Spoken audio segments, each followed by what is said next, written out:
ngathi nje to anyone obuka i-podcast njengoba ngithi everyone must be alert.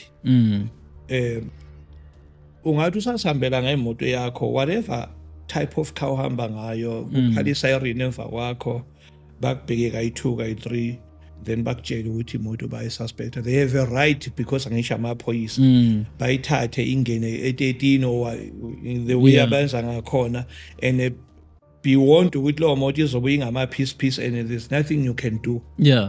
Kuzophelela kanjalo uma ngabe kuukuthi ugovernment esicabanga ukuthi si safe kuye ekuvumela lokho njengoba ngibona kwenzeka nje kimi.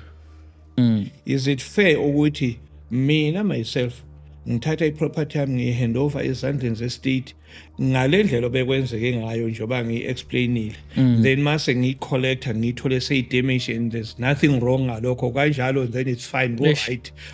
What you going to do whatever. If you want to go to Carlton Center uyiphonse phansi siphonse, yenza whatever uyenza siyenzile uzokwenzani.